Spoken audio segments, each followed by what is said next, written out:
notario no vio ni a las personas, ni vio las cédulas de identidad. Son nombrados por decreto del presidente de la República y son denominados ministros de fe. Por eso, una de las principales funciones de los notarios es certificar la identidad de quienes comparecen ante ellos. Va mi hermana Cecilia a ver cómo van los papeles y en ese minuto se da cuenta que habían sacado toda la plata. Fuimos a buscar el mandato, pedimos copia en la notaría y allí descubrimos que las firmas eran falsas. Pero, ¿qué pasaría si un día usted se entera que su participación en una sociedad fue modificada? O peor aún, que un total desconocido cobró su herencia o que su propiedad fue vendida por un tercero.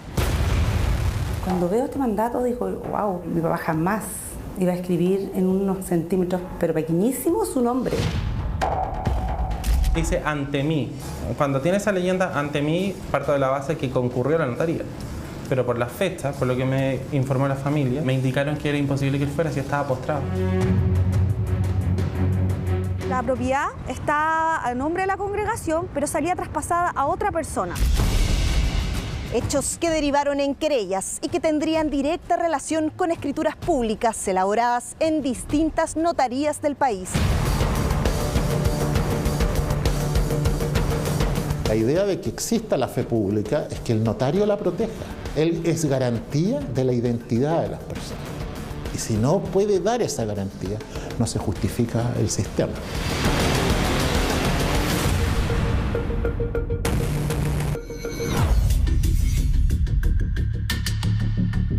¿Cómo su padre hace su patrimonio? Mi padre lo logra por el supermercado y pidiendo muchos préstamos para poder comprar propiedades porque sabía que era el boom y compró mucho.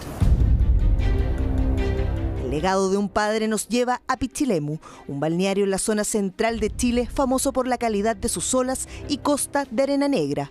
Aquí nació don Luis Polanco, un hombre de trabajo que consiguió convertirse en un próspero comerciante de la zona y dar vida a estas tierras que de a poco compró para su familia. Siempre se supo que todo se iba a repartir por partes iguales, independientemente que uno tuviera más porcentaje en una sociedad o en la otra, pero todo se iba a repartir igual.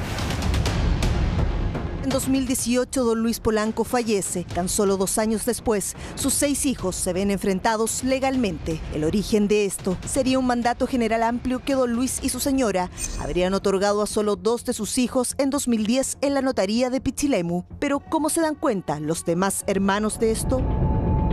Fue por casualidad, porque yo tengo una empresa, tengo un negocio y el Servicio Puerto Interno me estaba girando 50 millones al año de retiros. Entonces yo quedé plop, dije yo, ¿cuándo? Yo nunca he retirado. Y ahí empezamos a investigar, contraté a Max. Max me empezó a ver ese asunto primero y después fuimos armando un puzzle en el cual llevamos ya casi 3 años. Es así como piden una copia con vigencia del mandato y corroboran su existencia. El documento representaba los intereses de don Luis Polanco en representación de 2 sociedades y los beneficiados, 2 de sus hijos, hoy querellados. El medio que se utilizó para la concurrencia de hechos y actos jurídicos fue realizado en una notaría de esa comuna que estaba a cargo de un notario en esa oportunidad que tiene que obviamente mantener ciertos resguardos por los instrumentos públicos que se suscriben en dicha notaría. Pero también tenemos que tener presente que en las notarías también se trabaja con personas. Y obviamente hay veces que los notarios no pueden controlar todo, porque las personas que trabajan en la notaría son personas de exclusiva confianza y que mantienen ciertos resguardos.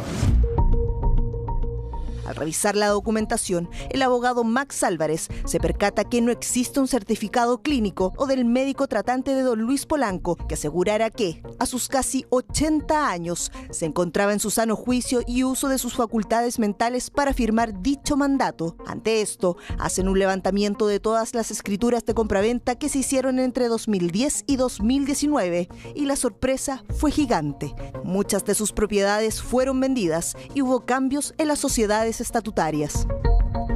Mi papá estaba postrado, ninguna posibilidad de salir solo de la casa, veía muy poco también, tenía demencia senil. A través de los tiempos empezaron a hacer mal uso de ese mandato, traspasándose propiedades, sobrinos, hermanos, a nombre de ellos. Se tomaron muchos terrenos de aquí y en vez de devolverlo a la sociedad conyugal, lo devolvieron a Luis Polanco y compañía, a la sociedad, donde tenía mayor porcentaje mi hermana. Este es el mandato general amplio en cuestión y dice textual: En Pichilemu, República de Chile, a 27 de octubre del año 2010, ante mí. Dice ante mí. Cuando tiene esa leyenda ante mí, parto de la base que concurrió a la notaría. Pero por las fechas, por lo que me informó la familia y su cónyuge, me indicaron que era imposible que él fuera si estaba postrado y tenía demencia senil bastante avanzada. Me llamó la atención porque la firma de mi papá era muy exagerada, muy larga, y cuando veo este mandato digo, wow, mi papá jamás iba a escribir en unos centímetros, pero pequeñísimos, su nombre, porque siempre se pasaba de la hoja. Cuando la vi dije, esta no es firma de mi padre, aquí se la hicieron. Pero la firma que vemos a primera vista no refleja lo que dice una de sus hijas. Más bien, se puede apreciar una firma pequeña. ¿Qué ocurrió entonces? Es la firma de don Luis Polanco, la que aparece en ese mandato celebrado el día 27 de octubre de 2010 en la notaría. Según el abogado, la señora Lucila niega haber ido a firmar este documento junto a su esposo. Se logra acreditar a través del peritaje realizado por la Brigada de Delito Económico de Rancagua. Resultado positivo, la firma era falsa. La asignatura cuestionada trazada a nombre de Luis Polanco en el Mandato General Amplio D es falsa, cuyo parecido, indicado en primera instancia, se debe a un proceso de imitación de las asignaturas legítimas de Polanco. El informe contable del juicio arbitral, que no fue objeto de conciliación, arrojó un monto en la cuenta corriente de lo que se contabilizó en los años que se mandó a peritar. Faltaban cerca de 1.800 millones de pesos. Adicional a la compra-venta de terrenos y a la inconsistencia que manteníamos con el Servicio de Impuesto Interno luego de tomar la administración.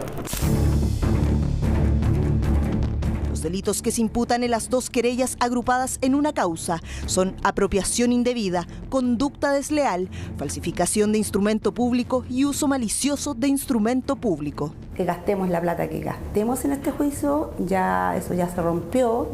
Desafortunadamente, con mucha pena lo digo. Es la punta del iceberg de esto, lo que se pudo comprobar que falta. Con esta información llamamos al notario de ese entonces, quien autoriza el mandato. Y también fuimos en búsqueda de la versión de la hermana que aparece en el escrito. Hola, buenas tardes. Esta era la señora...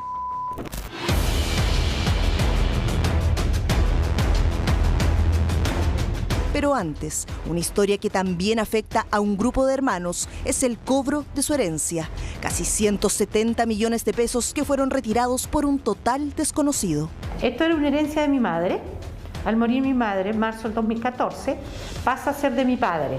Mi padre fallece el 12 de octubre del 2017. Ahí se hace la posesión efectiva, se lleva al banco y se dejan los papeles ahí, y el ejecutivo dice que esto se demora 45 días. 10 días después va mi hermana Cecilia a ver cómo van los papeles y en ese minuto se da cuenta que habían sacado toda la plata.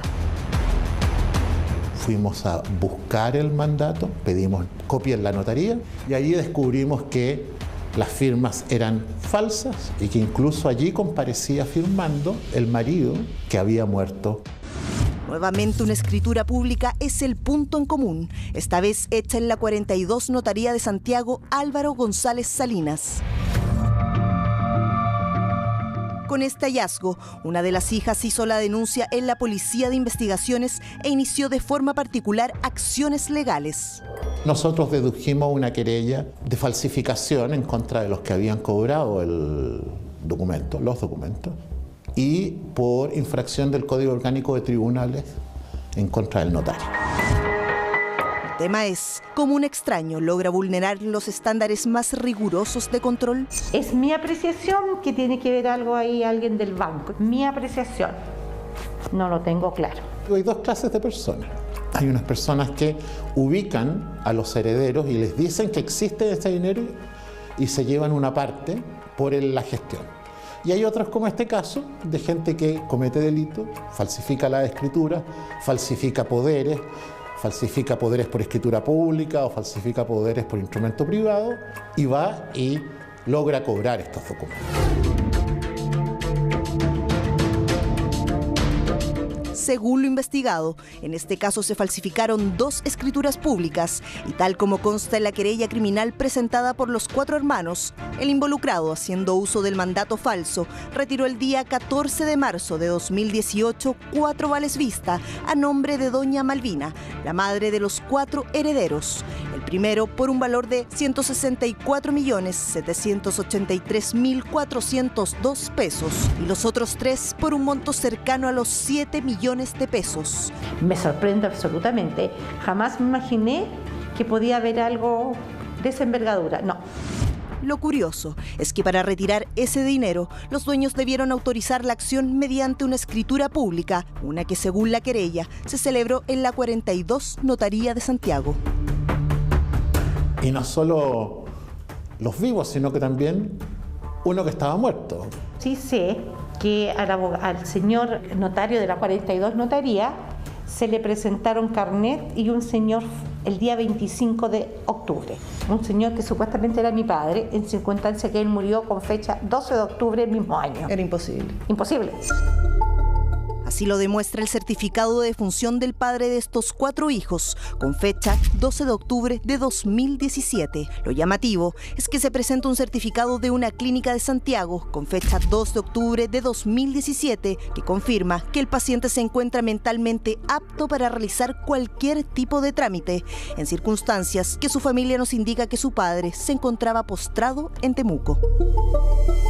El mismo notario acompañó a la causa penal fotocopia de los carnets que a él le habían exhibido para firmar la escritura.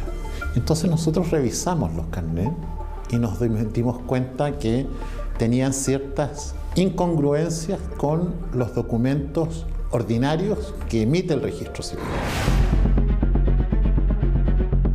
Se preguntará cuáles son esas incongruencias. Si mira con detención, verá que estas cédulas de identidad que fueron presentadas en la notaría aparecen con números en el día, números en el mes y números en el año. Si comparamos con una cédula de identidad original, estos muestran números en el día, letras en el mes y números en el año.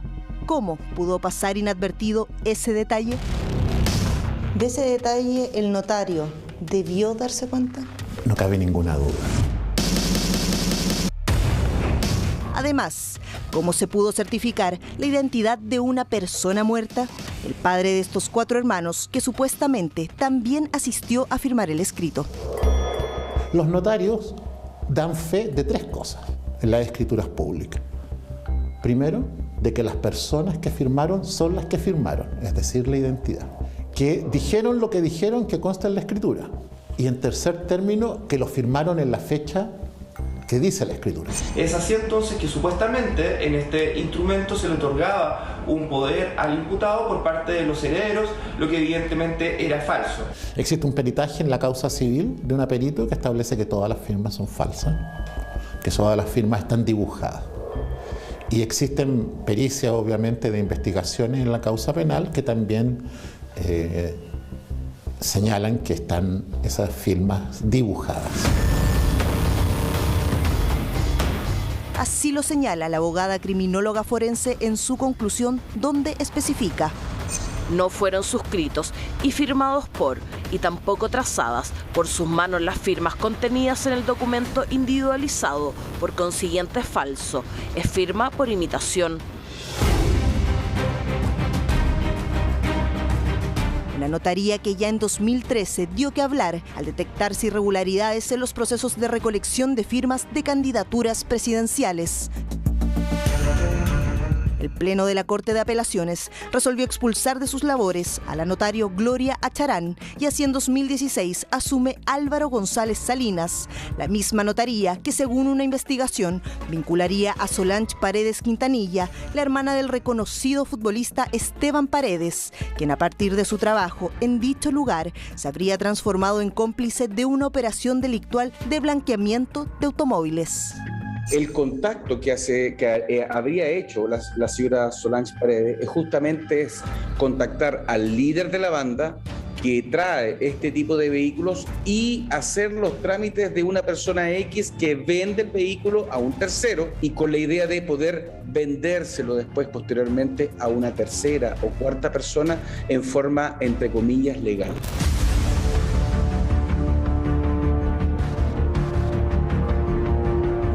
Yo salí a comprar al supermercado y regresé y me tenían clausurado con una piola. Las Cruces, y hace 2 años, la propiedad que sirvió de casa de retiro de la congregación Agustinos de la Asunción, aseguran fue usurpada. Los mismos vecinos se comunicaron con los padres para que efectivamente el terreno estaba siendo ocupado por algunas personas. Y en virtud de eso, la congregación en su tiempo, el 2020, entabló una querella por usurpación de terreno. El mismo cuidador del lugar, Patricio, cuenta cómo se dio inicio a este conflicto. Y me iban a desalojar todas las cosas hacia afuera, pero... ¿Y qué le decían? Que eran los nuevos dueños, pues. Venían con papeles, escritura, que yo ya no tenía nada que ver aquí. Uno no sabe si ese fue el motivo de que lo vieron un poco desocupado. Así como al indagar en los títulos de propiedad, la abogada se da cuenta que el terreno de Las Cruces ya no pertenecía a la congregación. Pero ¿cómo podía ser esto posible? ¿Qué había pasado? La propiedad está a nombre de la congregación, pero salía traspasada a otra persona, ¿ya? Y el cual yo llamé a la congregación señalando si efectivamente había una venta, porque me parecía ilógico que me habían contratado para un juicio precario y que la propiedad ya no parecía a nombre de ellos. Entonces me dicen, no, nosotros no hemos hecho ningún tipo de venta. Un terreno que se encontraba hipotecado a razón de una solicitud de un crédito por parte de la congregación. Lo más sorprendente, el valor en que esta propiedad fue vendida. En este caso, el valor que se hizo el traspaso fue de 140 millones de pesos. El avalúo fiscal está aproximadamente en 523 millones de pesos, el avalúo fiscal. O sea, el valor comercial, estamos hablando más de 1.500 millones de pesos. ¿Cuál sería la razón para vender este terreno a un precio tan bajo? ¿Cómo se origina este traspaso? El mandato con el cual se utiliza en forma posterior para una venta se hace en la notaría Álvaro González, la 42 Notaría de Santiago. Un mandato al que tuvimos acceso e inicia así. En Santiago, República de Chile, a 30 de diciembre de 2020, ante mí, Álvaro González Salinas, abogado, notario titular. Comparece Don. Otra vez, la misma notaría, una de las más grandes de Chile, ubicada en pleno centro de Santiago. Aquí, un supuesto administrador y representante de la Congregación de los Padres Agustinos de la Asunción confiere un mandato de administración y disposición de bienes, poder general y amplio a un tercero. Nadie conoce a esta persona y presenta un documento supuestamente del arzobispado, pero que no es así. Desde la propia Dirección de Comunicaciones del Arzobispado de Santiago, al consultar por este certificado, nos remiten su respuesta. De los antecedentes revisados, podemos señalar que el certificado aludido no fue emitido por la Cancillería del Arzobispado de Santiago y, por tanto, se trata de un documento falso. Lo anterior, en base al formato, a la numeración y a la firma que consta en él. Pero como nadie se percató de aquello, de esta manera, la transferencia fue inscrita en el Conservador de Bienes Raíces de San Antonio, donde por 140 millones de pesos se vende la propiedad a una mujer. Entonces aquí también hay una persona que fue un abogado, que no puso su nombre en la minuta y que en este caso no se hizo responsable, pero al fin y al cabo todos los organismos los indican como responsables. Abogado, lo siguiente, ¿será posible tener una entrevista con usted respecto a una querella de un terreno en Las Cruces?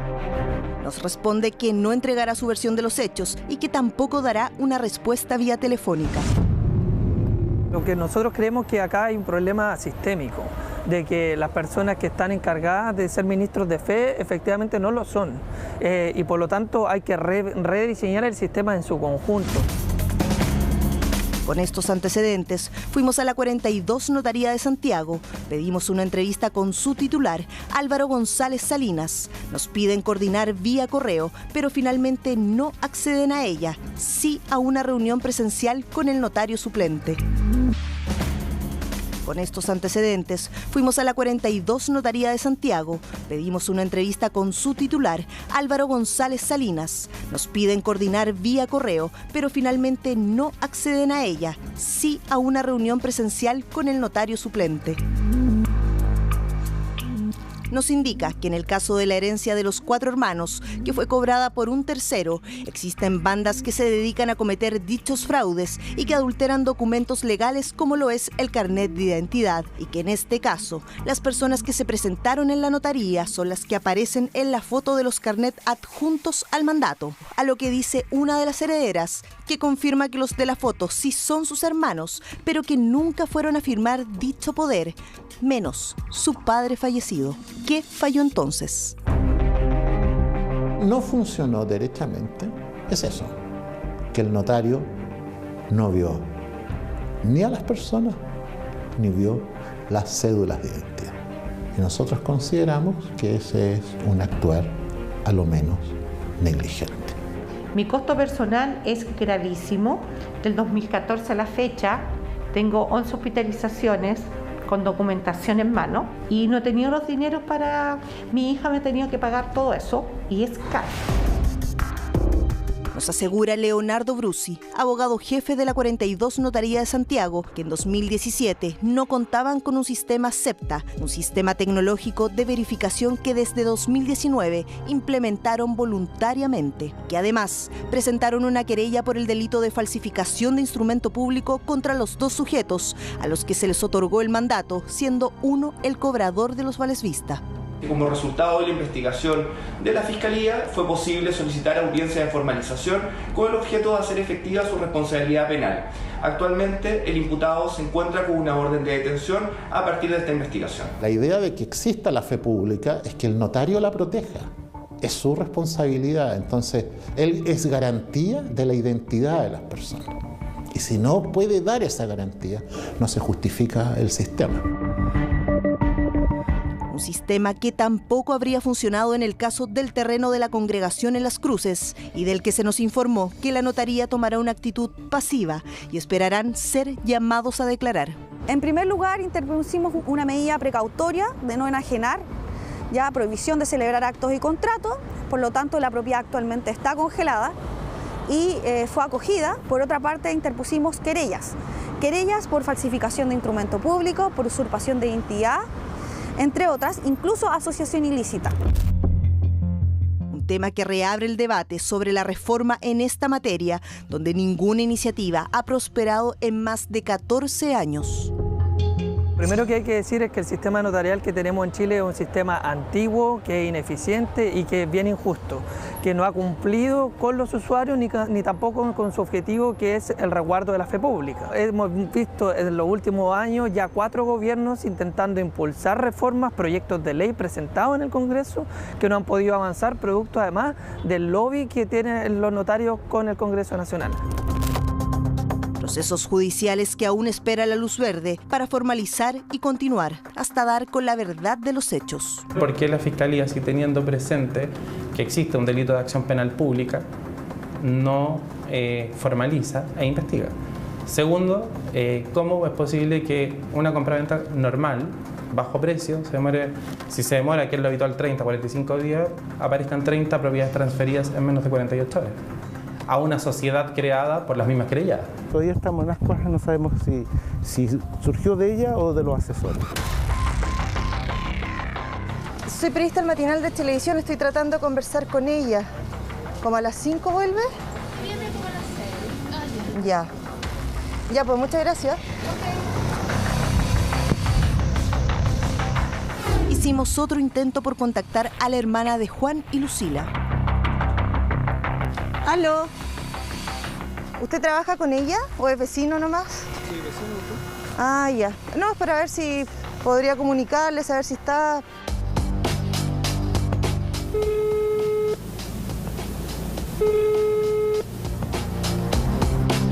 Finalmente nos comunicó vía mensajería que no se referirá al tema para no entorpecer la investigación en curso. También llamamos al notario de Pichilemu de aquella época, quien fue destituido en 2020 por calificación, pero nos indicó vía WhatsApp que al estar la causa en investigación no se referirá al tema, al igual que la Fiscalía de la zona.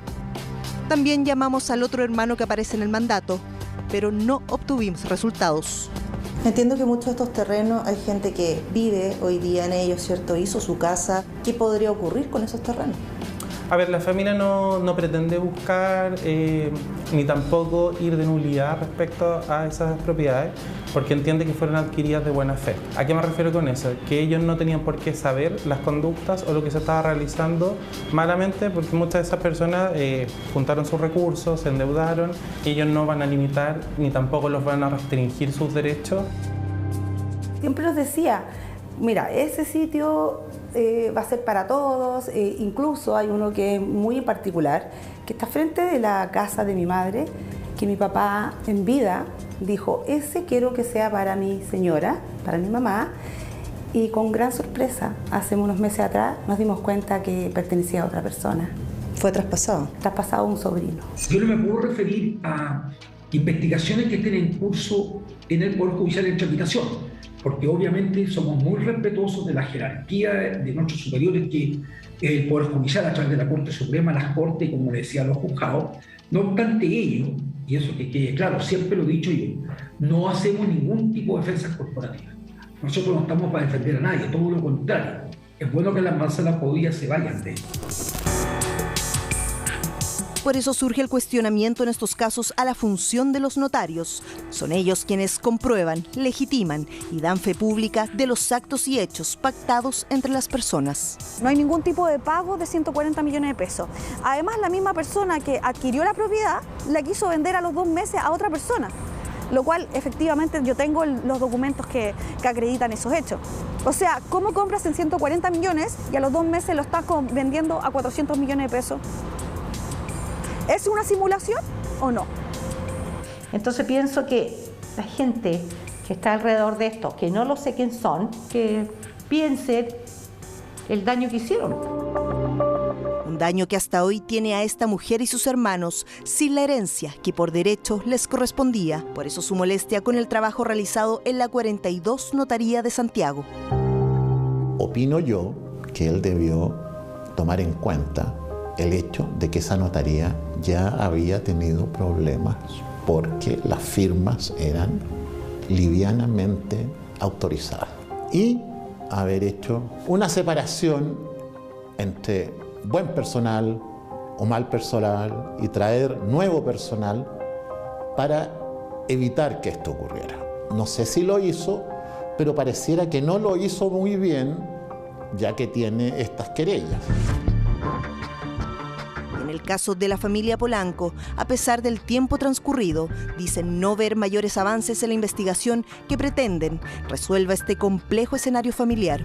Cada vez que nosotros queremos terminar los procesos o los requisitos que nos está pidiendo la Fiscalía, acompañamos todo. Incluso hay correo electrónico donde la representante legal y también querellante señala, ok, señor fiscal, entonces, con todos los documentos que ya le aportamos, que han sido acompañados 5 o 6 veces anteriormente, estamos en condiciones de formalizar. Si me remiten los documentos, estamos en condiciones. Se los mandamos en forma inmediata porque ya estaba acompañado en la carpeta y dice, voy a revisar nuevamente el antecedente, a lo mejor me falta algo.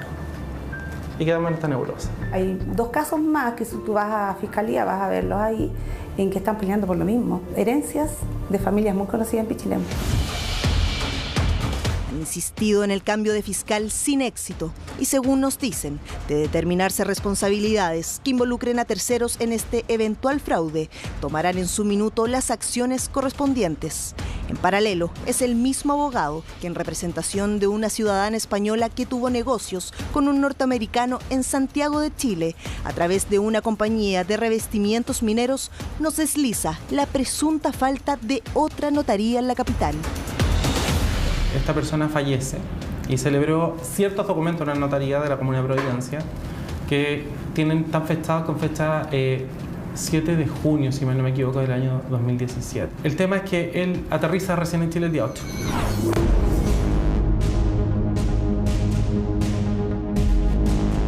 falsificaciones de documentos que podrían llegar incluso a la adulteración de una firma para autorizar el viaje de un menor fuera de un país. Riesgos que demostrarían la necesidad de una reforma o supervisión al sistema notarial que asegure a todos los chilenos el respeto de sus derechos en la prestación de los servicios que ellos otorgan.